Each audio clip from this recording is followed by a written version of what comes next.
multe che partono da un minimo di 150 euro. Dalla mezzanotte parte la rivoluzione Barca Velox nei canali di Venezia. Oggi la presentazione alla Smart Control Room. Sta suscitando indignazione in tutta Italia l'episodio di una studentessa di Venezia sfrattata dalla proprietaria perché del Sud e apostrofata con l'espressione terrona. Dalle minacce con il coltello alla gola a San Polo, alla raid in chiesa, a San Simeone, borseggiatori a Venezia sempre più aggressivi e senza scrupoli, allarme anche per i portabagagli abusivi. Paura, ma fortunatamente nessun ferito oggi lungo il passante di Mestre per un principio di incendio su mezzo pesante in sosta allo svincolo Martellago Scorzè, traffico in tilt. Sovrappasso di Calvecchia, via all'opera da 21 milioni che porta il traffico fuori da San Donà, cantieri previsti a settembre e per un tempo stimato in 26 mesi, cioè entro il fine del 2027. Viaggio in bici dal Veneto a Cracovia, cuore della Polonia martoriata dalla Shoah. Oggi alla Stefanini di Mestre la presentazione del progetto, partenza 12 agosto. Spettacolare presentazione a Venezia del Venezia Football Club che riparte dalla Serie B per la prossima stagione con obiettivi molto ambiziosi. Buonasera, ben ritrovati dalla redazione di Venezia. Questi dunque i titoli che l'avete sentito: controlli serrati e multe che partono da un minimo di 150 euro. Dalla mezzanotte parte la rivoluzione Barca Velox nei canali di Venezia. Con tutta probabilità, la mezzanotte tra il 31 luglio e il 1 agosto 2025 si candida a rappresentare uno spartiacque nella storia della navigazione a Venezia. Dopo 2 mesi di sperimentazione, infatti, il sistema Barca Velox entra ufficialmente in funzione, rilevando e in caso multando tutte le imbarcazioni che non rispettano i limiti di velocità. E come funzionano i Barca Velox? Funzionano come il tutor in autostrada. Un cancello d'entrata, un cancello d'uscita, vengono scattate 2 foto per accertare che l'imbarcazione sia esattamente quella e poi spazio fratto tempo dà la velocità. Il primo Barca Velox immortala quindi il passaggio della barca, registrandone l'orario e la targa. Più avanti il secondo calcola il tempo impiegato a compiere quel percorso, determinando così la velocità. Il limite è di 7 km all'ora in Canal Grande, 11 in spazi più ampi come Fondamente 9 e Giudecca, 5 in canali interni come Rio Novo o di Cannareggio. Il sistema considera una tolleranza di 2 km all'ora e un arrotondamento di 1 chilometro. Basta superare di 1 chilometro il limite, con la soglia di tolleranza ovviamente. La multa di quant'è? 150 euro, più le spese.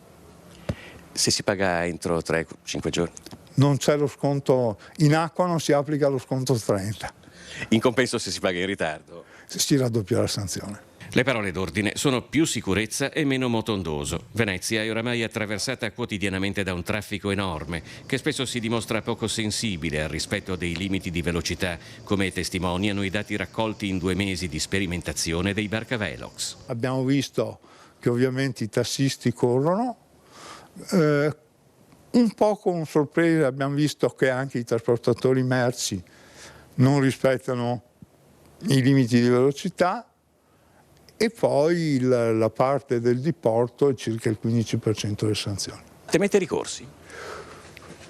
Sicuramente gli avvocati tenteranno i ricorsi, però abbiamo preso tutte le misure e abbiamo interpretato tutte le norme sempre pro reo, abbiamo fatto tutto quello che si deve.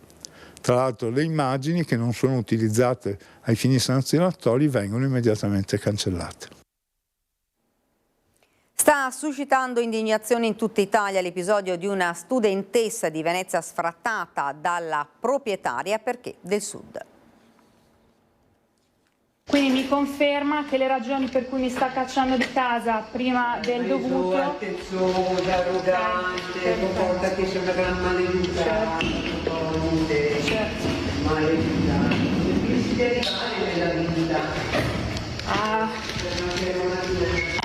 Terrona io. Grande. Veneziana. Questi sono i veneziani. Studentessa originaria del sud Italia, aveva regolarmente pagato l'alloggio a Venezia fino al 30 luglio, ma si è ritrovata sfrattata in anticipo, non per una dimenticanza o un disguido, ma, secondo la sua denuncia, per un atto di puro razzismo. Terrona io. Nel video che la stessa studentessa ha diffuso sui social viene apostrofata con insulti gravissimi dalla proprietaria dell'appartamento che, come si sente dalla voce fuori campo, le urla «Sei una terrona di M».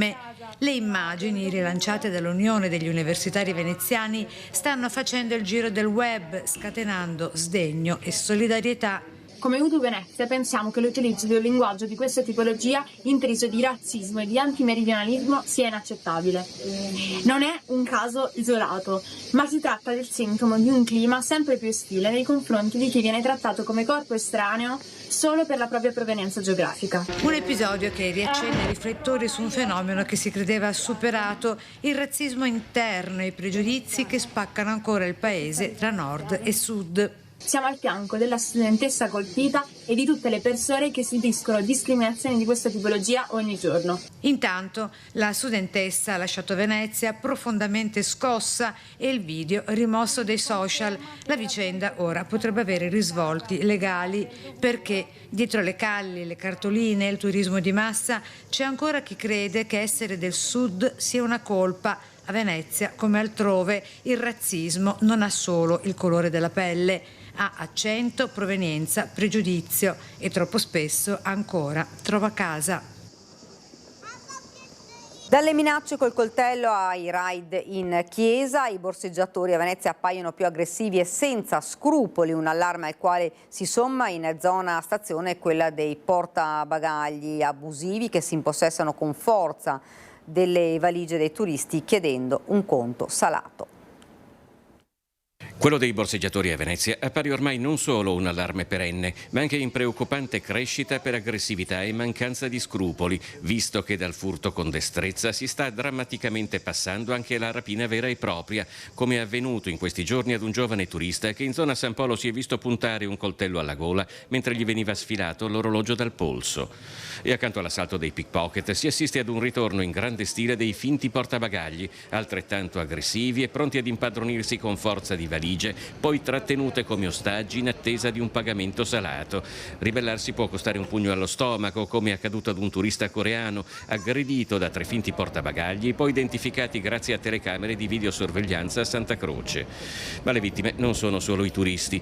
Monica Poli, la celebre lady pickpocket, ha segnalato come i borseggiatori stazionino anche all'imbarcadero dell'ospedale civile, prendendo di mira gli anziani che entrano ed escono. Ma a colpire sono anche per luogo e modalità raid come quello avvenuto nella chiesa di San Simeon Grando, in zone tra le più tranquille di Venezia.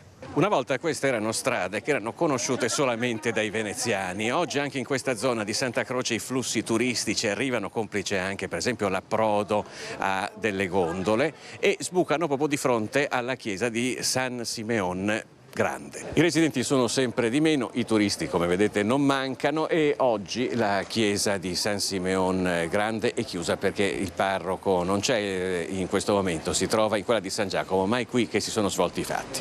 Durante la funzione serale un uomo è entrato in chiesa con passo deciso, sembrando puntare verso l'altare e quindi verso il sacerdote, un'azione che ha inevitabilmente monopolizzato l'attenzione della dozzina di fedeli presenti, in realtà un diversivo per permettere ad un complice di tentare il furto della borsetta di una signora. Il colpo è fallito, ma il timore è che non ci si possa più sentire sicuri nemmeno durante una messa. La cronaca dimostra quotidianamente come in questi anni non solo Mestre ma anche Venezia stia diventando sempre meno sicura. Il senatore Andrea Martella denuncia il fallimento del centrodestra sul fronte della sicurezza. Venezia sta diventando davvero una città poco vivibile, poco sicura, persino di giorno e persino in chiesa. Direi di sì, e questo fenomeno non riguarda più solo Mestre, riguarda anche Venezia e il centro storico, e quindi è necessario intervenire al più presto. Serve maggiore controllo del territorio, un maggiore presidio del territorio, una maggiore presenza di forze dell'ordine che fanno già molto, ma che è necessario vedano potenziate il proprio organico. La Lega ha presentato una proposta di riforma della legge Cartabia in cui si toglie sostanzialmente l'obbligo di denuncia del derubato e le forze dell'ordine potranno agire d'ufficio. La Lega e il centrodestra dovrebbero sempre ricordarsi che governano la Regione Veneto da 30 anni, il Comune di Venezia da più di 10, e purtroppo le condizioni della legalità e della sicurezza sono peggiorate, e in ogni caso questo tipo di norme norma che viene proposta, una specie di manifesto, detta così è pura propaganda, perché per renderla attuabile è necessario aumentare gli organici delle forze dell'ordine e della magistratura, cosa che invece questo governo non sta facendo. Una decina d'anni fa Luigi Brugnaro si era presentato in campagna elettorale mettendo la sicurezza al primo posto tra i suoi obiettivi. Che bilancio si può fare un decennio dopo? Direi un bilancio assolutamente fallimentare, perché le condizioni della sicurezza per i cittadini non sono migliorate. Ma non lo dico io, basta girare per Mestre. Io abito a Mestre, sto dalle parti di Via Piave, sento i cittadini e capisco quali siano le esigenze di sicurezza che purtroppo non sono state soddisfatte.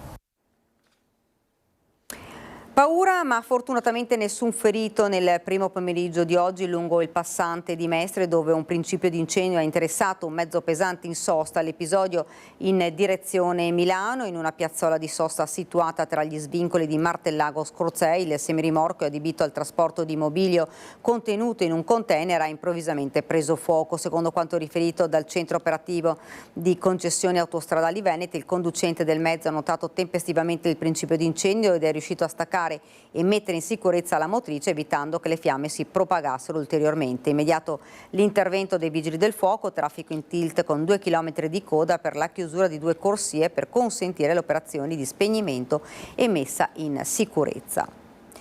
Ed ora la politica. Ripensare e aggiornare il progetto del sistema ferroviario metropolitano regionale sarà uno dei punti centrali del nostro programma. Il candidato presidente del Veneto per il centro-sinistra, Giovanni Manildo, rilancia l'idea della metropolitana di superficie in Veneto, perché in Veneto moderno, spiega, che vuole essere competitivo e sostenibile, non può fare a meno di una rete di trasporti pubblici integrata, capillare e pensata per tenere insieme territori e persone.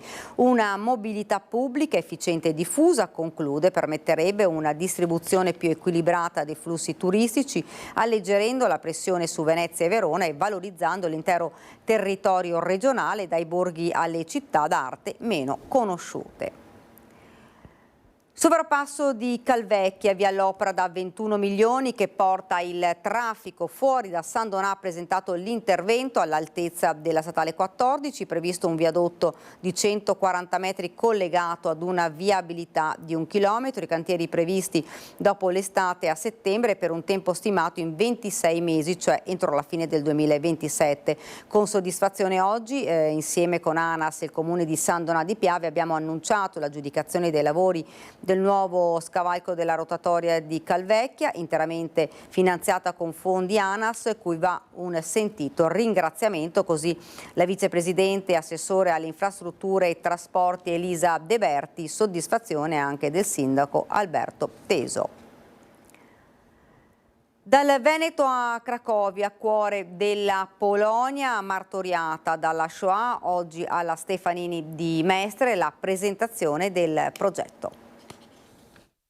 Ci sono persone che anche nelle peggiori situazioni non cedono al male che le circonda, che anche nelle situazioni più estreme mantengono un ruolo di guida e aiuto per gli altri. Le loro storie sono spesso sconosciute. Una di queste è la vita di Torquato Fraccon. Torquato Fraccon, antifascista veneto che salvò decine di vite pagando con il figlio Franco il prezzo della deportazione, un giusto tra i giusti che ora rivive nella voce di chi lo vuole ricordare. Mia mamma era appunto Graziella Fraccon, la figlia di Torquato e la sorella di Franco.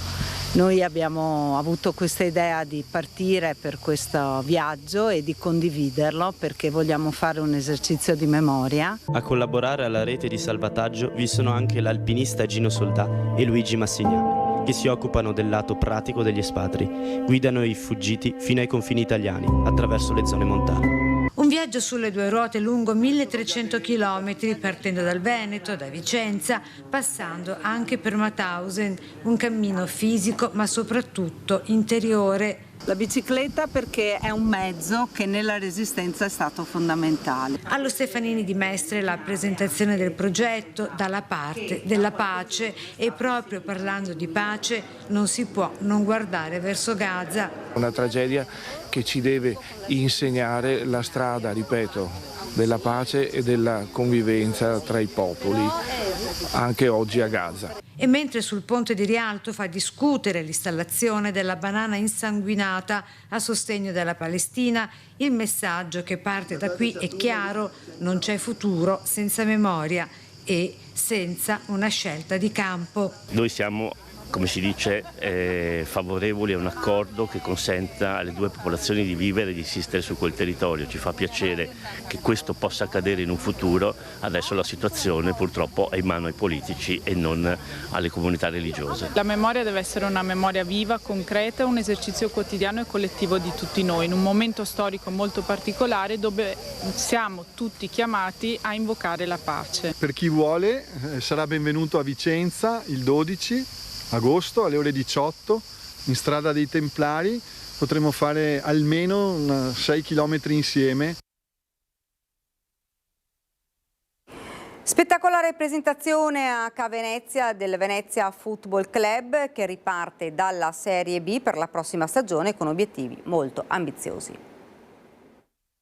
L'entusiasmo è da Serie A, riparte così dopo la retrocessione dello scorso anno il cammino del Venezia Football Club, con l'obiettivo di tornare subito dove merita tra i grandi. In più di 1000 persone, tra cui molti bambini e famiglie che hanno potuto scattare una foto, ricevere un autografo, un saluto dai loro beniamini, hanno abbracciato la squadra di ritorno dal ritiro di Falcade. Presentazione in stile americano nel bellissimo centro sportivo di Ca Venezia al Tagliercio di tutta la rosa, staff tecnico e dirigenti, brillantemente condotto dal giornalista Gianluca Di Marzio. Ora il direttore sportivo Filippo Antonelli, tra i più affermati del movimento, dopo aver portato in laguna uno dei tecnici più vincenti per la categoria, avrà il non facile compito di provare a tenere anche in Serie B molti pezzi pregiati, tra i quali Nicolussi Caviglia e il capitano Izes, anche ieri acclamati dai tifosi. Essere scelto da questa grandissima società, e ve lo posso assicurare, è una grandissima società organizzata che vuole crescere, lo sta dimostrando coi fatti, e mi auguro che il direttore mantenga non solo premesse ma faccia prima di tutto le promesse. Noi dopo lo scorso anno pensiamo scendere con un altro tipo di spirito, perché comunque non sarà uguale, ma dobbiamo affrontare ogni partita come se fosse ultima e cercare di prendere più punti possibili. Da Venezia è davvero tutto, ora la sigla, poi le previsioni del tempo e subito dopo il telegiornale di Treviso. Grazie per averci seguito, buona serata.